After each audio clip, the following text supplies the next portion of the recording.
فاتحہ.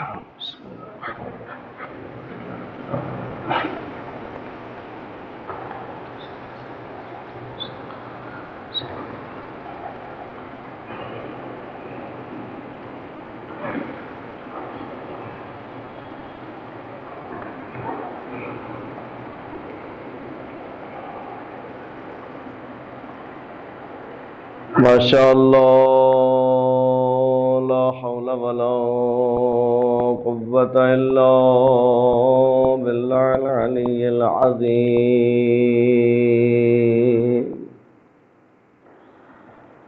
اعوذ باللہ من الشیطان اللعین الرجیم. بسم اللہ الرحمن الرحیم. الحمدللہ رب العالمین باری الخلائق اجمعین، ثم الصلاة والسلام علی سیدنا و نبینا وشفیع ذنوبنا وطبیب قلوبنا حبیبنا وحبیب الہ العالمین ابی القاسم محمد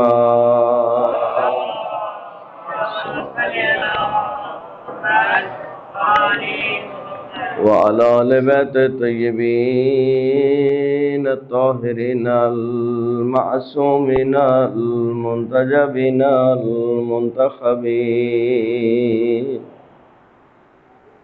ورحمت اللہ علی محبیہم وموالیہم وشیعتہم اجمعین، واللعنۃ الدائمۃ علی اعدائہم ملعونین من اول دار الی الآن ومن الآن الی قیام یوم الدین.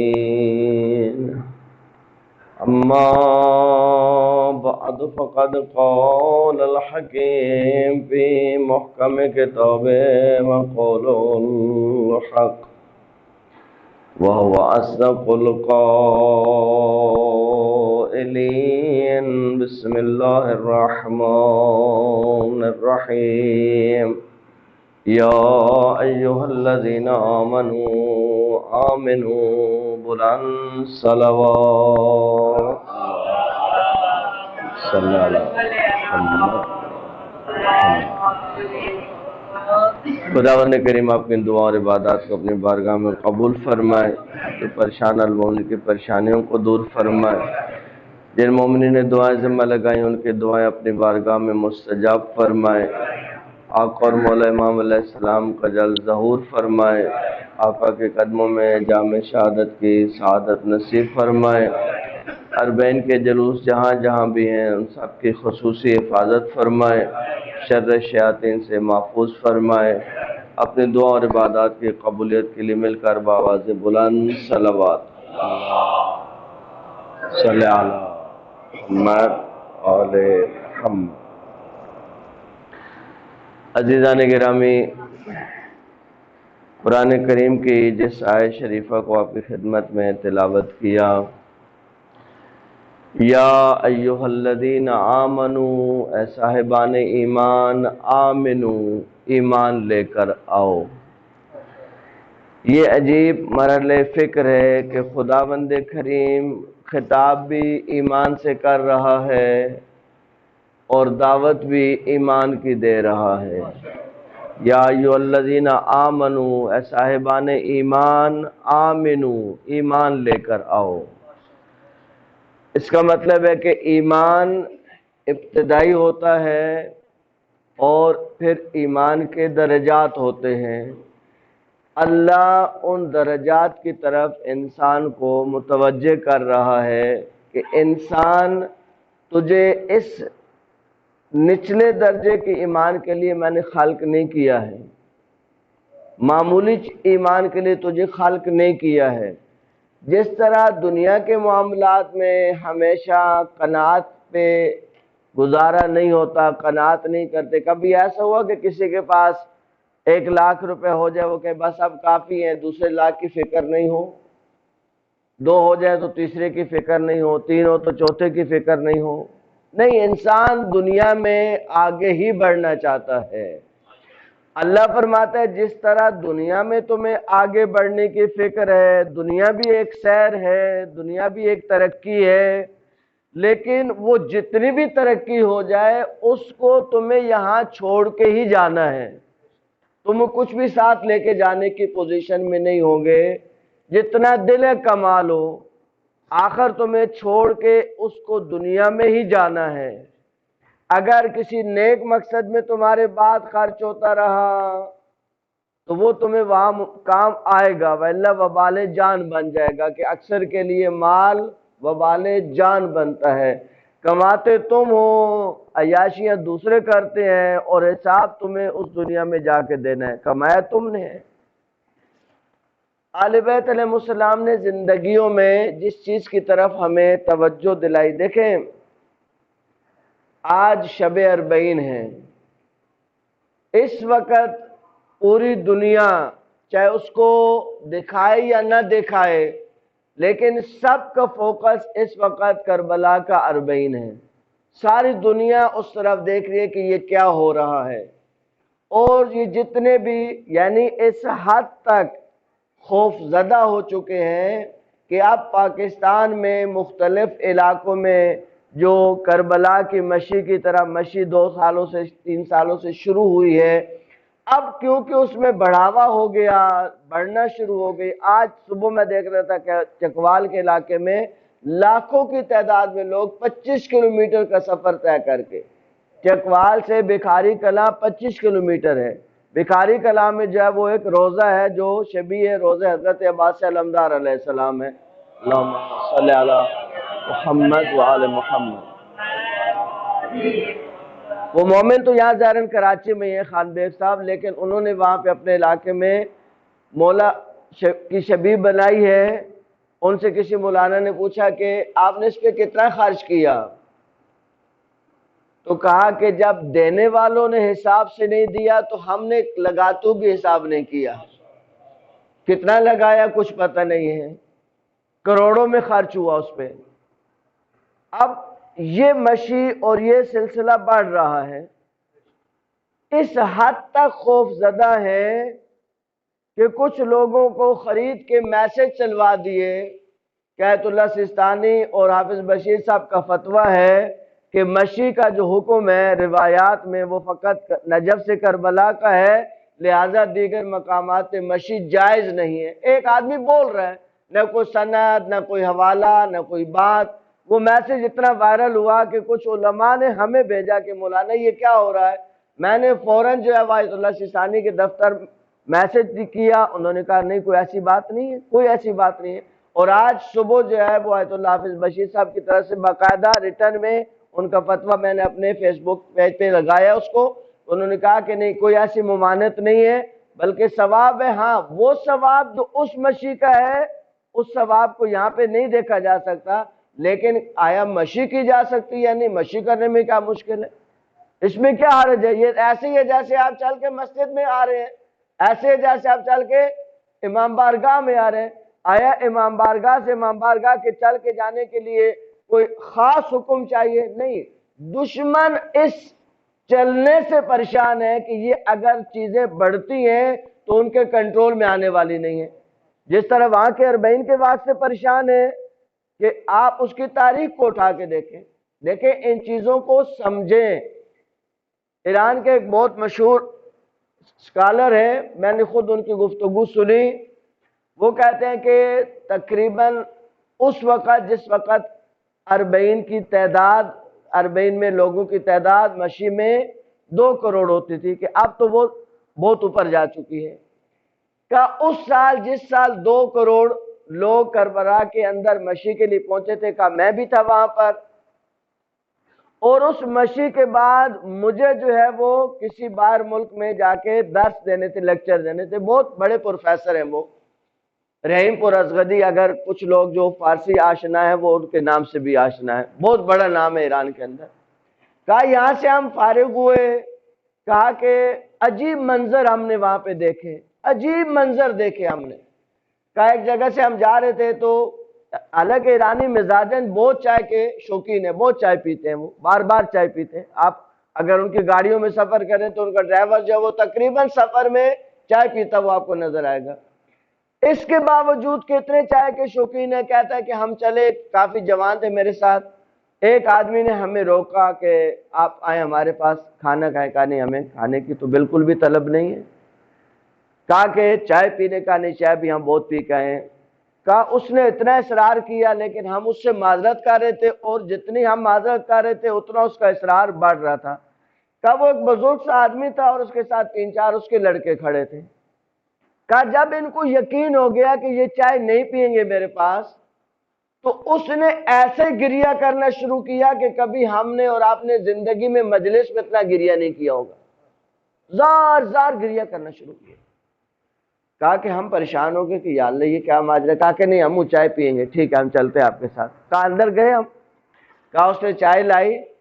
جب ہم چائے پی چکے تو ہمیں پتہ چلا کہ یہ سنی بھی ہے، شیعہ بھی نہیں ہے، سنی ہے، لیکن اس حد تک یہ باتیں یہاں تک ہے۔ عشق اہل بیت میں یہ باتیں نہیں ہوتی ہیں، وہاں پہ یہ باتیں لوگوں کو نہیں سمجھ آتی ہیں۔ یہاں پہ کچھ منحوس لوگ ہیں جنہوں نے اس طرح کے جو ہے نا وہ تفرقے پال رکھے ہیں، واللہ وہاں پہ وہ سنی ہے، لیکن اس حد تک عاشق اہل بیت ہے کہ اگر اس کے ہاں آپ چائے نہیں پیتے۔ اچھا یہ ماجرا کیا ہے؟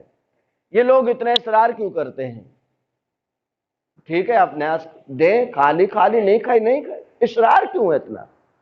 اس اصرار کے پیچھے وہ کیا منطق ہے، وہ کیا سوچ ہے، وہ کیا فکر ہے جو ان لوگوں کو اتنا مجبور کرتی ہے، اور اس حد تک یہ آ چکے ہیں کہ اپنے احساسات کا، جذبات کا اس طریقے سے اظہار کرتے ہیں۔ کچھ لوگ ہیں نا پوچھتے ہیں کہ امام جب ظہور فرمائیں گے تو امام کے ظہور کے بعد لوگ ہاتھ میں صدقہ لے کے پھر رہے ہوں گے، خمس لے کے پھر رہے ہوں گے، زکوٰۃ لے کے پھر رہے ہوں گے، لیکن کوئی ان سے لینے والا نہیں ہوگا۔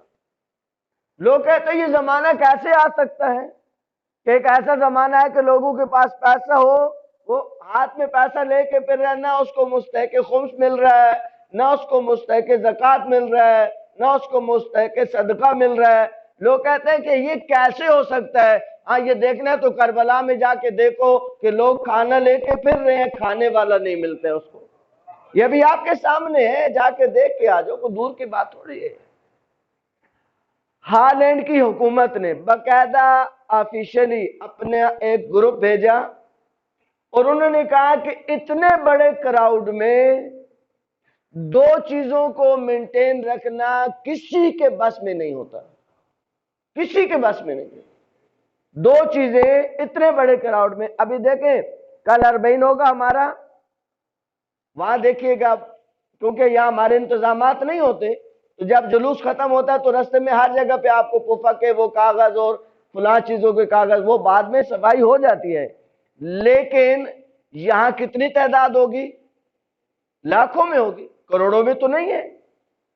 اربعین کے واقع میں، کربلا کے اربعین کے واقع میں جس عدد کو CNN قبول کر رہا ہے، جس عدد کو BBC قبول کر رہی ہے، وہ کم از کم 3 سے 4 کروڑ کا عدد ہے۔ ہمارا فگر زیادہ ہے، لیکن جس کو آفیشلی وہ قبول کر رہے ہیں، دشمن ہو کے قبول کر رہے ہیں کہ ہاں اتنا آدمی تو یقیناً آ چکا ہے یہاں پہ۔ وہ کہتے ہیں کہ اتنے لوگوں میں کوڑا کرکٹ نہ ہو یہ ممکن نہیں ہے۔ اتنے لوگ واش روم کیسے جاتے ہیں؟ یہ 2 چیزیں ان کی عقل میں نہیں جاتی ہیں۔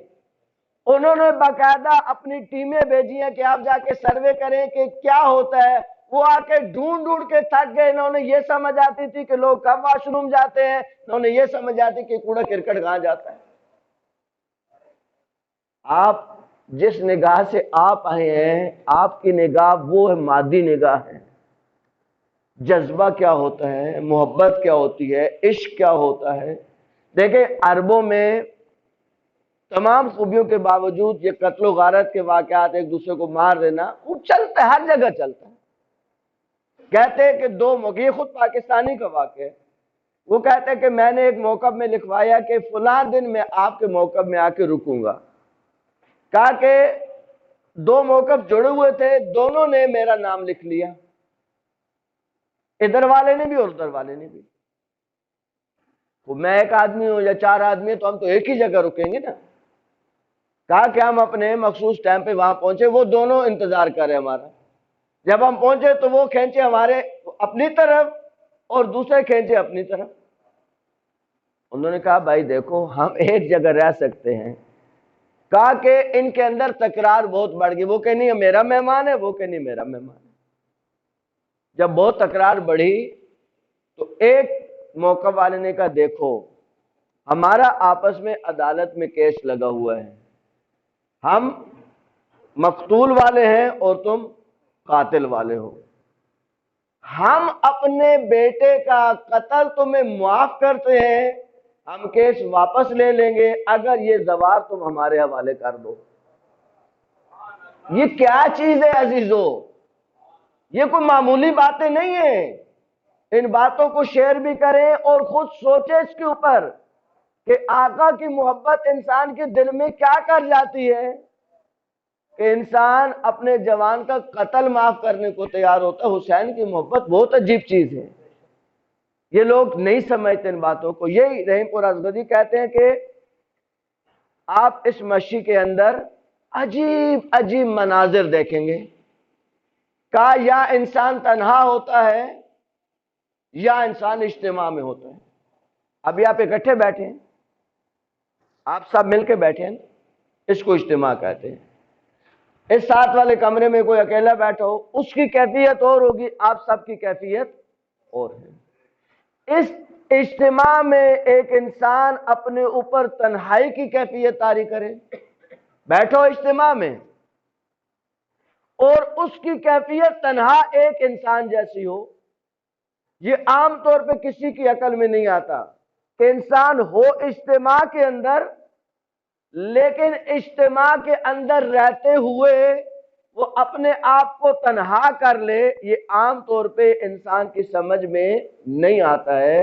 وہ کہتے ہیں میں نے اس مشی میں ایک نہیں دو نہیں کئی دفعہ دیکھا کہ اس لاکھوں کروڑوں کے کراؤڈ میں کئی ایسے لوگ ہیں کہ یوں آقا سے باتیں کر رہے ہیں جیسے ان کے آس پاس کوئی بندہ ہی نہیں ہے، یہ اجتماع میں ہے ہی نہیں، ڈائریکٹ مولا سے باتیں کر رہے ہیں، مناجات کر رہے ہیں، گریہ کر رہے ہیں، ایسے جیسے پاس پاس کچھ بھی نہیں ہے، اکیلے یہ چل رہے ہیں اور آقا کو دیکھ رہے ہیں۔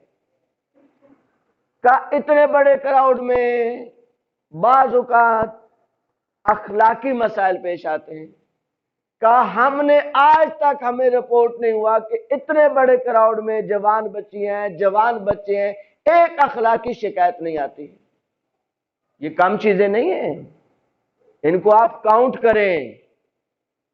ہمارے بعض غیر ذمہ دار ممبر پہ بیٹھ کے کچھ بولیں تو اس کے ہم ذمہ دار نہیں ہیں، لیکن ہمیں آج تک 40 کے وقت سے ایک کسی نے آ کے یہ شکایت نہیں لگائی کہ کسی لڑکے نے کسی لڑکی کی طرف معاذ اللہ میلی آنکھ سے دیکھا ہے۔ یہ عشق حسین عجیب چیز ہے عزیزو۔ کہا کہ دنیا آپ کو کیا سکھاتی ہے؟ کمانا۔ دنیا کا نظام کیا ہے؟ کماؤ اور بچاؤ، کماؤ اور بچاؤ۔ کہا دنیا یہی سکھا سکتی ہے آپ کو، یہ صرف آپ کو کربلا سکھاتی ہے کہ کماؤ اور لگاؤ، کما کر لگانا کربلا سکھاتی ہے۔ اس مشی میں 3 سال پہلے مجھے ایک دوست نے بتایا کہ ایک آدمی جو کویت میں رہتا ہے، اس نے 1 سال 35 کروڑ روپیہ موقع میں خرچے کے لیے دیا۔ اس کو کسی نے کہا کہ خدا کے بندے، اس نے کہا کہ یہ تو کچھ بھی نہیں ہے، اس سے زیادہ بھی دیں گے۔ 35 کروڑ روپیہ دینا کیا انسان کو کیا ہے، اندر کیا چیز ہے؟ وہ اندر کیا چیز ہے جو انسان کو اس جذبے تک لے آتی ہے؟ جب انسان کو اس سے زیادہ اچھے کی توقع ہو تو انسان یہ کام کرتا ہے. دیکھیں انسان کبھی گھاٹے کا سودا نہیں کرتا ہے. لوگ کہتے ہیں کہ میں چیلنج کرتا ہوں اس بات کو، آپ مجھے دنیا کی کوئی طاقتور ترین حکومت دکھا دیں جو کہیں کہ ہم ایک ٹائم 3 کروڑ لوگوں کو مہمان کر سکتے ہیں. طاقتور ترین حکومت کہ ہم ارینج بھی کر لیں گے، ہمارے پاس بندوبست ہوگا، ہمارے پاس سروسز ہوں گی، کھلانے والے ہوں گے، دسترخوان ہوں گے، برتن ہوں گے، سب کچھ ہوگا، 3 کروڑ لوگوں کو ہم ایک ٹائم کھانا کھلا سکیں گے. چیلنج کر دوں شاید دنیا کی کوئی حکومت یہ کام نہیں کر سکتی، فقط حسین کی حکومت میں ہوتا ہے. 3 دن نہیں، 4 دن نہیں، 10 دن تک یہ کام ہوتا ہے.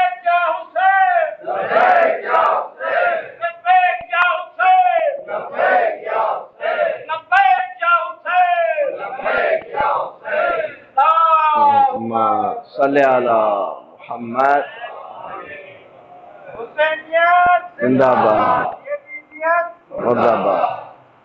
اور یہ بات ذہن میں رکھیں، یہ سارے انتظامات نہ عراقی حکومت سنبھال سکتی ہے، نہ ایرانی حکومت سنبھال سکتی ہے. ان سارے انتظامات پہ ڈائریکٹ جو ناظر ہوتے ہیں وہ خود مولا ہوتے ہیں اور مولا عباس ہوتے ہیں. کنٹرول پورا ان کا اپنا ہوتا ہے. عام بندے کے بس میں ہے، عام بندے کے بس میں ہے. کل ہمارے دوست کا ایک مجلس تھی، 3 دن سے میں اس کو واچ کر رہا تھا کہ دو پاگلوں کی طرح کبھی ادھر بھاگ رہے کبھی ادھر بھاگ رہے. کتنے لوگوں کی مجلس؟ 60 سے 70 لوگوں کی مجلس. پورا گھر الٹ پلٹ تھا اس کا. شام کو جب میں نے اس کو کال کہ ایک ضروری کام تھا تو وہ تقریباً بے ہوشی کے عالم میں تھا. 1 گھنٹے کی مجلس کے لیے ایک گھر کے اندر یہ کچھ ہوتا ہے تو اتنے لوگوں کے انتظامات. اور کبھی کسی کو محسوس ہوا؟ کراچی کا ایک جوان کہتا ہے کہ ہمیں ہر چیز کھانے کا شوق ہے، پیزا بہت جوان شوق سے کھاتے ہیں. جب ہم نے مشی شروع کی تو کھانا تو ہر چیز مل رہی ہوتی ہے وہاں پہ، تو کہا دل میں سوچا کہ کاش پیزا مل جاتا. کہا 5 قدم نہیں اٹھائے ہوں گے، ایک جوان کو دیکھا کہ وہ تش لے کے کھڑا، اس کے اندر پیزے رکھے ہوئے ہیں. یہ تو بہشت کا منظر ہے. کہتے ہیں جو انسان سوچتا ہے بہشت میں اس کو وہ ملتا ہے. دیکھیں آل بیت کے فضائل ہم بھی پڑھتے ہیں. کل میں نے کہ اہل سنت عالم کا یقین کرے میں وجد میں آ گیا کہ یار یہ لوگ آل بیت کی محبت میں جب آتے ہیں تو کیا پڑھتے ہیں؟ یہ کیا پڑھتے ہیں بھائی؟ کہا کہ پیغمبر گرامی قدر کا بہشت میں جو مقام ہے اس کو انبیاء یوں کر کے دیکھیں گے، یوں کر کے. جیسے آپ بہت اونچی کوئی چیز ہوتی ہے آپ گردن ٹیڑھی کر کے دیکھتے ہیں، پورا اوپر کر کے یوں کر کے دیکھیں گے. پیغمبر کا بہشت کے اندر جو مقام ہے اس کو انبیاء یوں دیکھیں گے. اللہ کے رسول نے پوچھا کہ یا رسول اللہ آپ کا تو بہشت میں اتنا بڑا مقام ہے. بی بی نے کہتے خود پوچھا، بی بی نے پوچھا، حضرت زہرا نے پوچھا کہ بابا آپ کا تو بہشت میں یہ وہ مقام ہے جس کو انبیاء یوں کر کے دیکھیں گے، تو میرا گھر کہاں ہے بہشت میں؟ تاکہ زہرا آپ کا گھر الگ نہیں ہے، آپ میرے ساتھ ہی ہیں، آپ میرے ساتھ ہیں. کہ بابا میرا الگ؟ کہا نہیں آپ کا الگ نہیں. کیوں بابا؟ سنیے گا. بہت پیارا جواب ہے اس کا. مجھے اس کی سند نہیں پتہ ہے، میں نے اہل سنت عالم سے سنا، پڑھ رہا ہوں، دیکھوں گا مل جائے گی انشاءاللہ. کہتے ہیں بی بی سے اللہ کے رسول نے فرمایا بی بی وہ بہشت کیا ہوگی جس میں تو نہیں ہوگی؟ جس بہشت میں تو میرے ساتھ نہیں، وہ میری بہشت کیا ہے؟ پھر وہ عالم کہتا ہے کہ بہشت میں جو انسان چاہتا ہے وہ ملتا ہے. کہا کہ جب انسان جو چاہتا ہے اس کو ملتا ہے تو اللہ کے رسول یہی چاہتے ہیں کہ زہرا میرے ساتھ رہے. کربلا بہشت کا منظر پیش کرتی ہے. لگانا دنیا مال اکٹھا کرنا سکھاتی ہے، حسین مال لگانا سکھاتے ہیں، جذبہ دیتے ہیں انسان کو. عشق دیتے ہیں انسان کو، مال کی محبت کو دلوں سے اکھیڑنا حسین کو آتا ہے کہ دنیا والے آپ کے دلوں میں محبت مال کو کیا کرتے ہیں؟ زیادہ کرتے ہیں، اور انسان جتنا مال کی محبت میں بڑھتا جاتا ہے، دیکھیں اس بات کو سمجھیے، مال انسان سے 3 درجے پست چیز ہے، 3 درجے مال انسان سے پست چیز ہے۔ انسان کے بعد کیا ہے؟ حیوانات۔ حیوانات کے بعد کیا ہے؟ نباتات، جس کو آپ جڑی بوٹیاں کہتے ہیں، سبزات، دنیا جو بھی چیزیں ان کو نباتات کہتے ہیں، جن کو حیوان کھاتا ہے۔ انسان کے بعد حیوانات، حیوانات کے بعد نباتات، نباتات کے بعد جمادات۔ پیسے کی جتنی اقسام ہیں ان سب کا تعلق جمادات سے ہے، سب کا تعلق جمادات سے ہے۔ سونا جمادات کی ایک قسم ہے، کاغذ جمادات کی ایک قسم ہے۔ جو چیز انسان سے 3 درجے پست ہے، اس کے لیے انسان مر جائے، یہ انسان کے ڈوب مرنے کا مقام ہے۔ انسان اس کے لیے مر جائے یا اس کے لیے مارا مارا پھرے، نہ، انسان کو انسانیت سکھاتا ہے حسین، پیسہ تیری کمزوری نہیں ہونی چاہیے، پیسہ جتنا دل ہے کما، لیکن تجھے لگاتے ہوئے تکلیف نہیں ہونی چاہیے۔ یہ عشق کربلا دیتا ہے۔ دیکھیں دنیا کے اقتدار میں اور حسین کے اقتدار میں فرق کیا ہے؟ کبھی فرق دیکھیے گا۔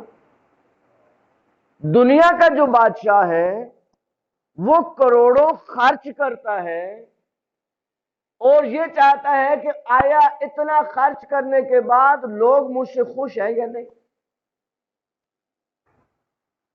وہ لوگوں کی خوشی دیکھتا ہے، وہ لگا کے لوگوں کی خوشی دیکھتا ہے۔ یہاں کام بالکل الٹ ہے، یہاں لوگ کروڑوں لگاتے ہیں اور اس کے بعد دیکھتے ہیں کہ مولا خوش ہوئے یا نہیں ہوئے۔ اگر مولا خوش ہو گئے، اللہ صلی اللہ، اگر مولا خوش ہو گئے تو وصول ہو گئے، سب وصول۔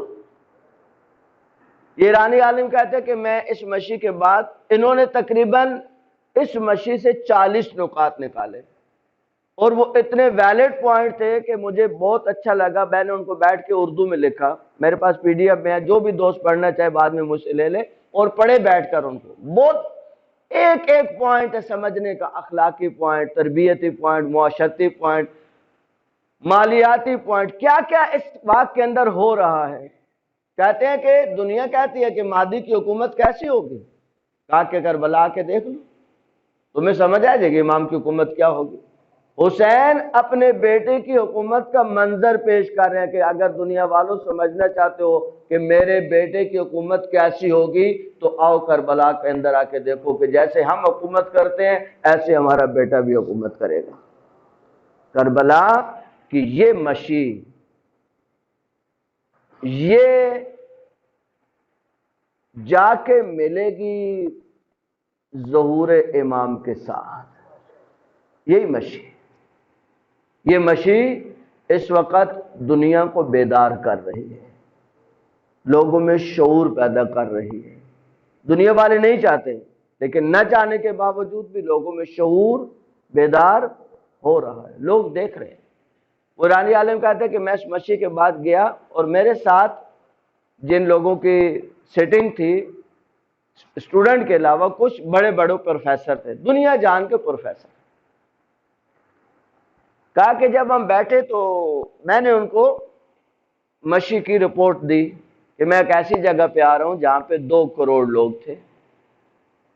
کہتے پہلے تو وہ تعجب میں آ گئے، 2 کروڑ آدمی ایک جگہ پہ۔ کہنے لگے کہ مجھے انہوں نے کہا کہ سر آپ کو 2 کروڑ کا مطلب پتہ ہے؟ یعنی وہ یہ سمجھ رہے تھے کہ شاید مجھے 2 کروڑ کا فگر سمجھ میں نہیں آتا، میں 20 لاکھ کو 2 کروڑ کہہ رہا ہوں۔ انہوں نے کہا کہ میں پروفیسر ہوں۔ پھر میں نے ان کو پورا فگر نکال کے دیا کہ 1 ملین میں 10 لاکھ ہوتے ہیں اور میں جس جگہ سے آ رہا ہوں وہاں پہ 20 ملین تھے۔ یعنی 2 کروڑ آدمی. کہا یہ لوگ کیوں آتے ہیں؟ کیوں آتے ہیں؟ کہا یہ آقا حسین کی محبت میں آتے ہیں. کہا وہ سوال جس نے ہمیں بہت تکلیف دی کہ جب اتنے پروفیسر، دنیا جہان کے بڑے بڑے پروفیسر، ان میں سے جو ان کا بڑا پروفیسر تھا، اس نے جب مجھ سے پوچھا ہو از حسین، حسین کون ہے؟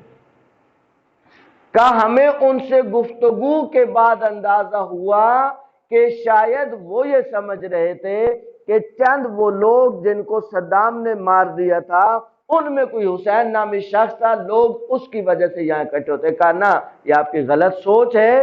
یہ شخص آج سے 1400 سال پہلے کربلا کے میدان میں شہید ہو چکا ہے. کہا کہ وہ پھٹی پھٹی آنکھوں سے مجھے دیکھ رہے تھے. کہا 1400 سال پہلے؟ کہاں 1400 سال پہلے.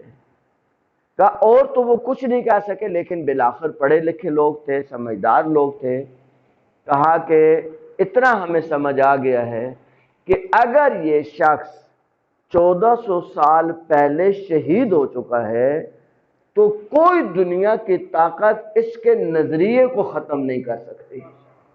کوئی دنیا کی طاقت جس کے اتنے فالوور 1400 سال کے بعد ہیں، تو دنیا کی کون سی طاقت ہے جو اس کے نظریے کو ختم کر سکے، جو اس کی سوچ کو ختم کر سکے؟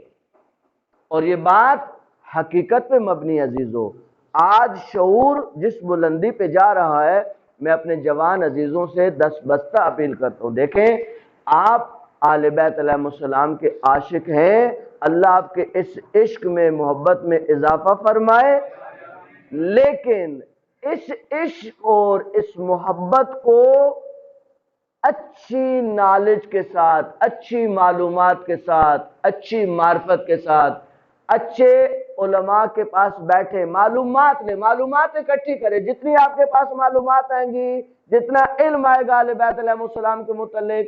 دیکھیں میں اب یہاں بیٹھوں، مجھے آہستہ آہستہ مصائب کی طرف جانا ہے. میں ایک چھوٹا سا مقدمہ امام سجاد کے بارے میں اگر نہیں کہے تو ہماری گردنوں پہ بوجھ رہے گا. دیکھیں تقریباً جتنی دیر سے میں آپ سے سامنے گفتگو کر رہا ہوں، آپ مسلسل دیکھ رہے ہیں کہ یہ ہاتھ مسلسل حرکت میں ہے.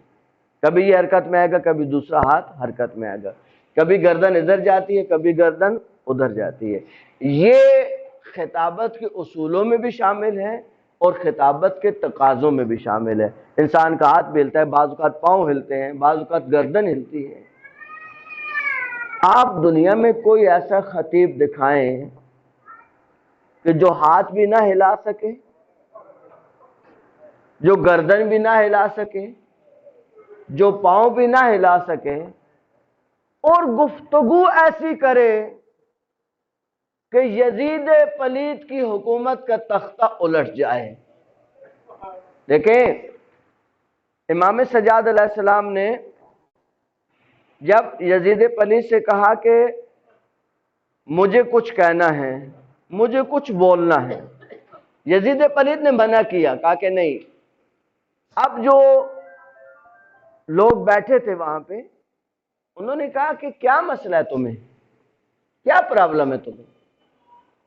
یہ ایک ایسا انسان جو بیڑیوں میں، ہتھ کڑیوں میں، گردن میں توق ہے، وہ کیا کرے گا، کیا بول لے گا؟ لیکن یزید اس بات کو اچھی طرح جانتا تھا اور یہ بات سمجھتا تھا کہ آل بیت کا کوئی فرد بھی جب بولنے پہ آتا ہے تو وہ سوائے ہمیں رسوا کیے نیچے نہیں جاتا ہے. اس کو اس بات کا اندازہ ہے کہ اگر امام سجاد آ گئے اوپر تو سوائے میری رسوائی کے کچھ بھی نہیں ہوگا. یہ تو نہیں چاہتا تھا. میں سمجھتا ہوں کسی خطیب نے ایک مجلس میں اتنے مولا امیر کے فضائل نہیں پڑھے ہوں گے جتنے مولا نے یزید کے دربار میں پڑھے. مولا امیر کے فضائل، خطبہ مولا کا شروع ہوا، سب سے پہلے مولا جب آئے اس لکڑیوں کے تختے پر. یہ میں نے کیوں لفظ استعمال کیا؟ کیونکہ خود امام نے استعمال کیا. امام نے کہا یزید کیا تو مجھے اجازت دیتا ہے؟ کہ میں اس لکڑیوں کے تختے پہ جا کے کچھ بولوں؟ مولا یہ لکڑیوں کا تخت نہیں ہے، یہ منبر ہے، اس پہ آج سے پہلے خطیب پڑھ چکا ہے، آپ سے پہلے خطیب گفتگو کر چکا۔ امام فرماتے ہیں ہاں، منبر وہ ہوتا ہے جس پہ حق بات کی جائے، جس میں حق بات کی جائے، سچ بات کی جائے، جس پہ کوئی میسج دیا جائے۔ جس منبر سے میسج نہیں جاتا ہے وہ آل بیت کی نظر میں تختیوں، لکڑیوں کا تختہ ہوتا ہے، جس کو خود امام نے کہا لکڑیوں کا تختہ۔ امام آئے اور امام علیہ السلام نے اللہ کے نام سے جو بہت رحمان اور رحیم ہے، لوگوں خدا نے ہمیں 6 امتیازات اور 7 فضیلتوں سے نوازا۔ ہمارے 6 امتیاز ہیں اور 7 ہماری فضیلتیں ہیں۔ وہ 6 امتیازات کیا ہیں؟ علم، ہماری پہلا امتیاز کیا ہے کہ اللہ نے ہمیں علم سے نوازا۔ حلم، بردباری، برداشت۔ تیسرا بخشش، سخاوت، فصاحت، یعنی ہم جو گفتگو کرتے ہیں وہ انتہائی فصیح و بلیغ ہوتی ہے۔ 5واں شجاعت۔ 6واں مومنین کے دل میں ہماری محبت۔ کہا یہ اللہ نے ہمیں 6 امتیاز دیے ہیں، یہ 6 امتیاز اللہ نے ہمیں بخشے ہیں اور 7 ہمیں فضیلت اللہ نے دی ہیں۔ پہلی فضیلت ہماری یہ ہے کہ حضرت محمد مصطفیٰ صلی اللہ علیہ وآلہ وسلم ہم میں سے ہیں۔ شیر خدا اور شیر رسول خدا حضرت حمزہ سید الشہداء ہم میں سے ہیں۔ اس امت کے 2 سبط یعنی حسن و حسین ہم میں سے ہیں۔ زہرائے بطول ہم میں سے ہیں۔ مہدی امت ہم میں سے ہیں۔ جعفر طیار ہم میں سے ہیں۔ یہ 7 فضیلتیں مولا نے گنی، اور اس کے بعد مولا نے کہا کہ لوگوں یہ تو تھا میرا مختصر تعارف جو میں نے آپ کے سامنے پیش کیا۔ اس کے بعد مولا فرماتا ہے جو جانتا ہے مجھے سو جانتا ہے، اور جو نہیں جانتا ہے اس کو میں اپنے خاندان اور آباء و اجداد کا تعارف کرواتا ہوں۔ لوگوں میں مکہ و منا کا بیٹا ہوں، لوگوں میں زمزم و صفا کا بیٹا ہوں، یعنی اشارے ہیں یہ سارے۔ میں اس بزرگ کا بیٹا ہوں جس نے حجر اسود کو اپنی ابا کے پلو سے اٹھا کر نصب کیا تھا، پیغمبر نے وہ جو فیصلہ کیا تھا اس کی طرف امام کا اشارہ ہے۔ میں بہترین عالم کا بیٹا ہوں، میں اس عظیم ہستی کا بیٹا ہوں جس نے احرام باندھا اور طواف کیا اور سائی بجا لائے۔ میں بہترین طواف کرنے والے اور بہترین لبیک کہنے والوں کا بیٹا ہوں۔ میں اس بزرگ کا بیٹا ہوں جو براق پر سوار ہوئے، یعنی معراج کی طرف اشارہ ہے۔ میں ان کا بیٹا ہوں جنہوں نے معراج کی شب مسجد الحرام سے مسجد الاقصی کی طرف سیر کی۔ میں اس ہستی کا بیٹا ہوں جن کو جبرائیل سدرۃ المنتہا تک لے گئے۔ میں ان کا بیٹا ہوں جو زیادہ قریب ہوئے اور زیادہ قریب ہوئے تو وہ تھے 2 کمان یا اس سے کم تر کے فاصلے پر۔ میں ہوں اس والا صفات کا بیٹا جنہوں نے آسمان کے فرشتوں کے ہمراہ نماز ادا کی، معراج پر پیغمبر کی نماز۔ میں ہوں بیٹا اس رسول کا جس کو خدائے بزرگ و برتن نے وحی بھیجی۔ میں محمد مصطفیٰ صلی اللہ علیہ وآلہ وسلم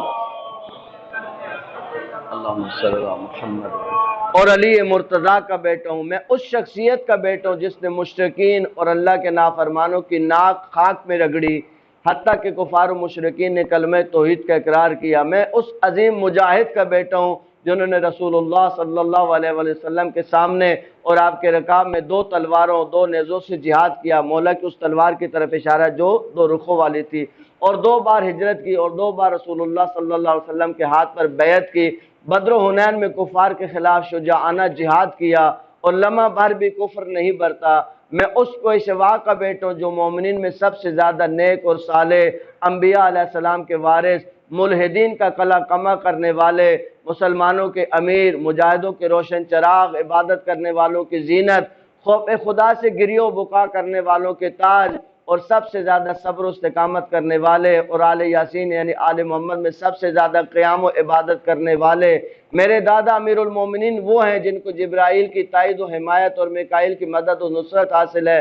میں مسلمانوں کی ناموس کے محافظ و پاسدار کا بیٹا ہوں، وہی جو مارکین جنگ نہروان میں دین سے خارج ہونے والے خوارج، ناقصین، پیمان شکنوں اور اہل جمل اور قاسطین سفین میں امیر المومنین کے خلاف صف آرا ہونے والے اہل ستم کو ہلاک کرنے والے ہیں، جنہوں نے اپنے ناسبی دشمنوں کے خلاف جہاد کیا۔ میں تمام قریشیوں کی سب سے افضل اور برتر و قابل فخر شخصیت کا بیٹا ہوں، اولین مومن کا بیٹا ہوں جنہوں نے خدا اور رسول کی دعوت پر لبیک کہی، اور سابقین میں سب سے اول، متجاوزین اور جارحین کو توڑ کر رکھنے والے اور مشرکین کو نیست و نابود کرنے والے۔ میں اس شخصیت کا فرزند ہوں جو منافقین کے لیے اللہ کے پھینکے ہوئے تیر کی مانند، عبادت گزاروں کی زبان، حکمت دین، خدا کے حامی و یار و ناصر، اللہ کے ولی، امر صاحب خلافت، حکمت الہیہ کا بوستان اور علوم الہیہ کے حامل، جوان مرد، سخی، حسین چہرے کے مالک، تمام نیکی اور اچھائیوں کے جامع، سید و سرور، پاک و طاہر، بزرگ و ابتئی، اللہ کی مشیت پر بہت زیادہ راضی، دشواریوں میں پیش قدم والا، ہمت ارادہ کے مالک، ہدف کو بہر صورت حاصل کرنے والے، ہمیشہ روزہ رکھنے والے، ہر آلودگی سے پاک، بہت زیادہ نماز گزار، بہت زیادہ قیام کرنے والے۔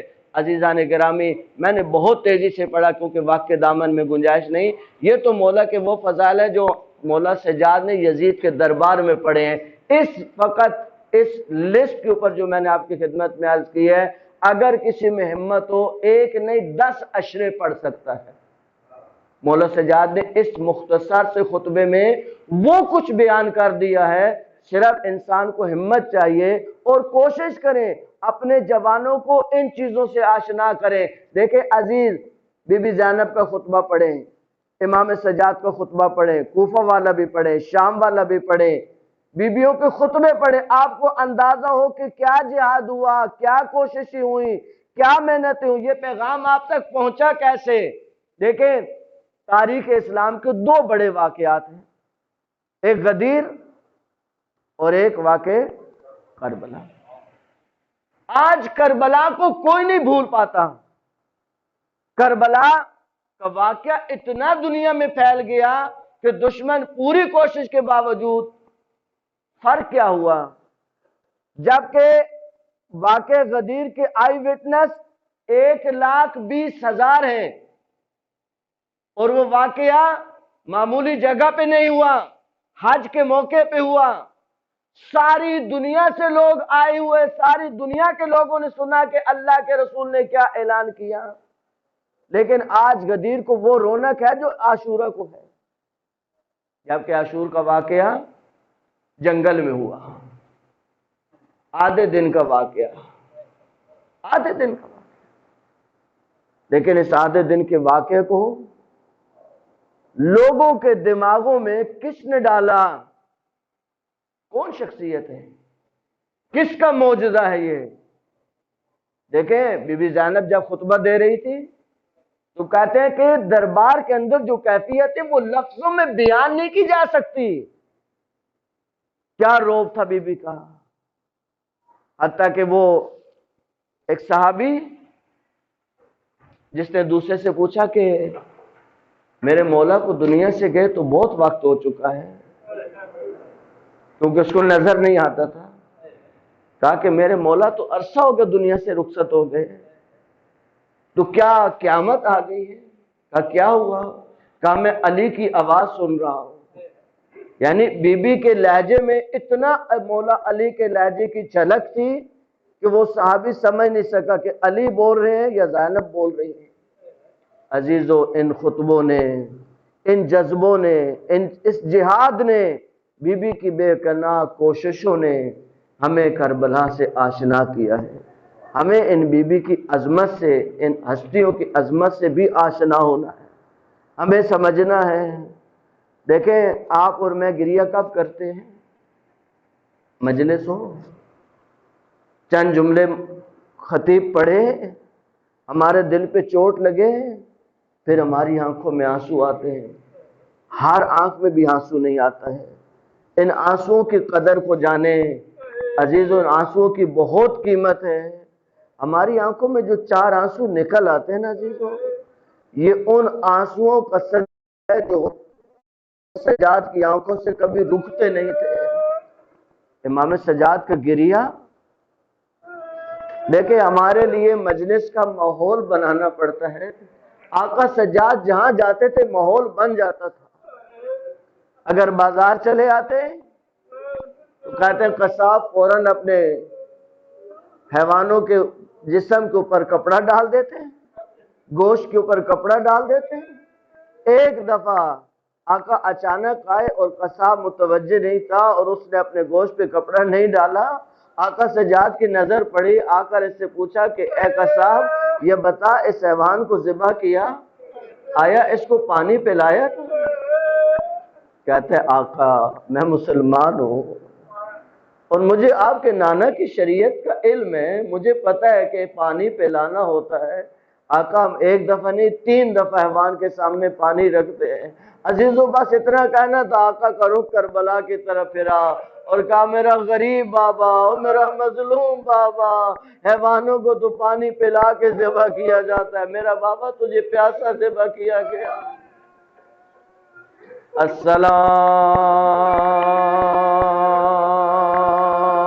السلام علیک یا ابا عبداللہ وعلی الارواح التي حلها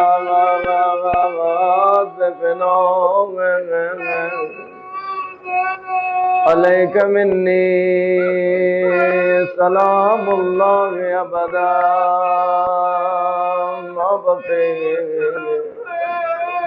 بقی اللیل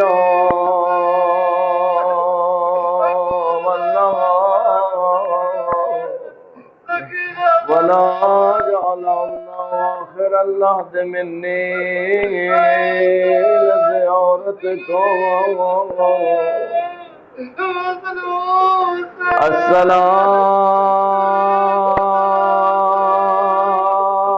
السلام على الحسين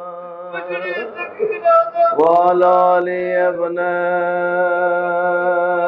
الحسين وعلى أولاد الحسين وعلى أصحاب الحسين.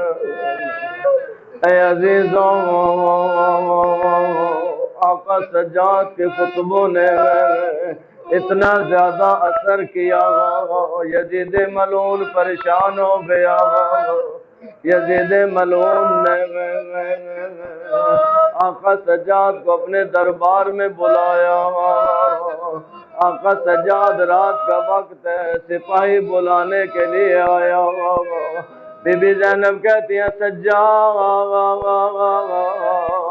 میں اکیلے نہیں جانے دوں گی. کہا نہیں پھوپھی اماں آج میری جان کو خطرہ نہیں ہے. آقا سجاد تشریف لائے گئے، یہ ملعون کھڑا ہے. آقا کو اشارہ کیا اس تخت کے اوپر بیٹھنے کے لیے. آقا فرماتے ہیں ملعون مجھے کہاں بیٹھنے کا کہہ رہا ہے، جس کے نچلی سیڑھی پر کل تک میرے بابا کا سر رکھا تھا. اے ملعون مجھے کہاں بیٹھنے کا کہہ رہا ہے. کہتے آقا سجاد میں آپ کو آزاد کرنا چاہتا ہوں.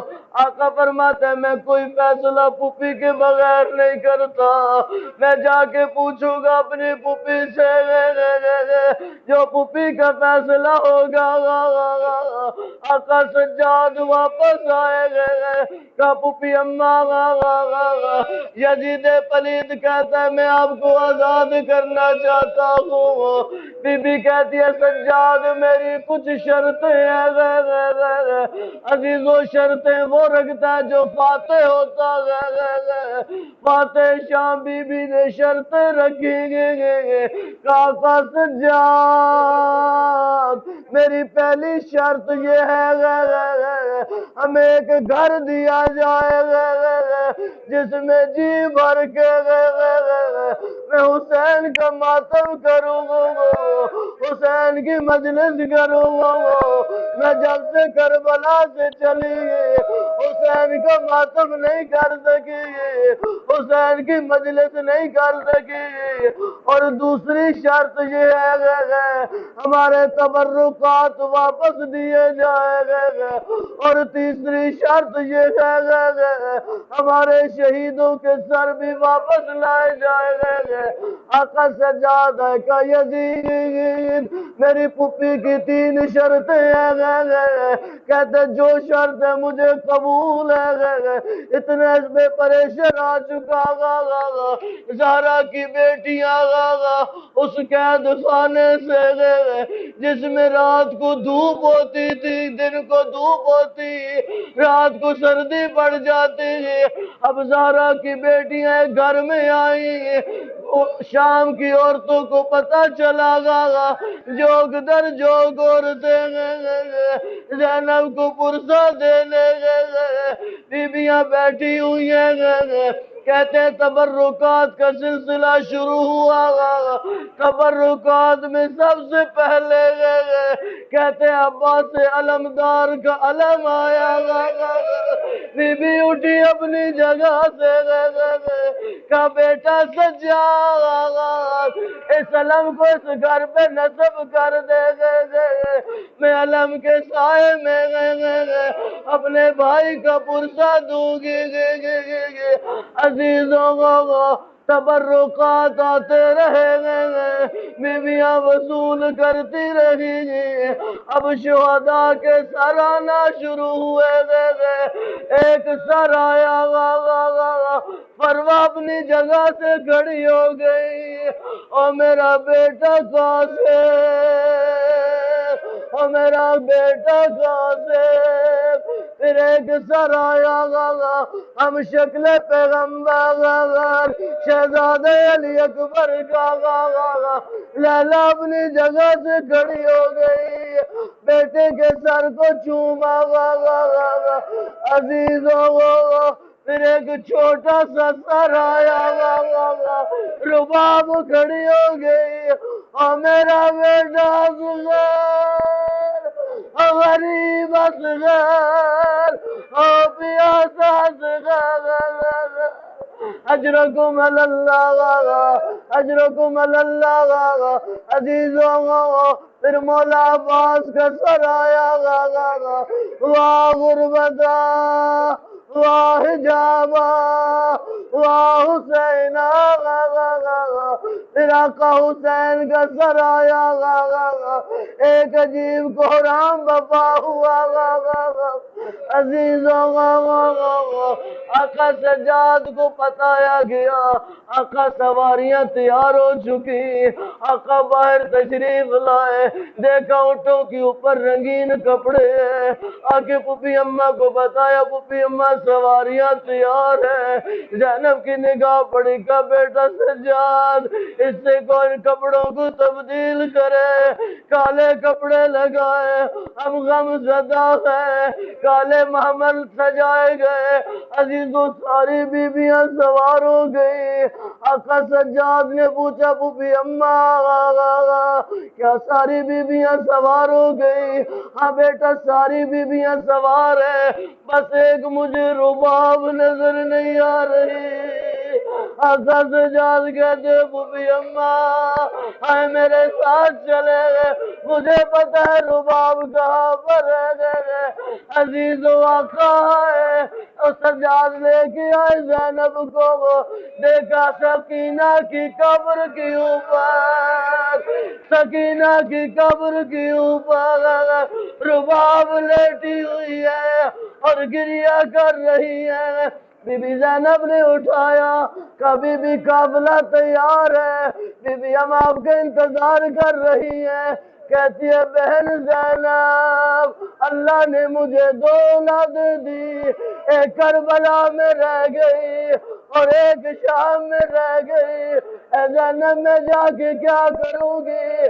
آقا سجاد نے کہا نہیں میرا حکم ہے اب ہمارے ساتھ چلے، عزیزو حکم امام پہ یہ بی بی کھڑی ہو گئی، آقا کے ساتھ معمل پہ سوار ہوئی، آقا کا قافلہ چلا، اس مقام پہ پہنچا، کیا ایک راستہ کربلا کو جاتا، ایک راستہ مدینہ کو جاتا؟ کہا پھوپھی اماں کیا کرنا ہے؟ کہا پہلے کربلا جائیں گے پھر مدینہ جائیں گے۔ ادھر ابو ایوب انصاری آقا کے روضے پہ پہنچا ہوا، قبر مطہر پہ زیارت کر رہا۔ جب قافلہ قریب پہنچا گا، آقا حسین کی قبر سے آواز آئی، انصاری میری قبر سے دور ہو جاؤ، میری قبر کو چھوڑ دو۔ آقا کوئی غلطی ہو گئی؟ کہا نہیں کوئی غلطی تو نہیں ہوئی ہے، بس میری بہنیں آ رہی ہے، تطہیر کی مالک آ رہی ہے، رسول کی بیٹیاں آ رہی ہے۔ ابو ایوب اٹھے گئے، ان کے ساتھ ایک غلام ہے۔ کہا تجھے کوئی لوگ نظر آتے ہیں؟ کہا ایک بوڑھا سا شخص ہے، اس کے پیچھے چند اونٹ ہے۔ جب آقا سجاد قریب ہوئے، اس نے کہا مجھے قریب لے جاؤ۔ یہ جوان کہتے ایک بوڑھا سا شخص ہے، کہا ان سے نام پوچھو۔ آقا کا نام پوچھا گیا، کہا میں علی حسین کا بیٹا ہوں۔ ایوب انصاری کہتے آقا میں نے تو آپ کے بابا کو بھی گود میں کھلایا اور یہ مجھے کہہ رہا ہے آپ کے سر کے بال سفید ہیں، آقا آپ اتنی جلدی کیسے بوڑھے ہو گئے؟ کہ ایوب جس کی بہنیں بازاروں میں جائے، جس کی مائیں بازاروں میں جائے، ان کے بال سفید ہو جاتے ہیں۔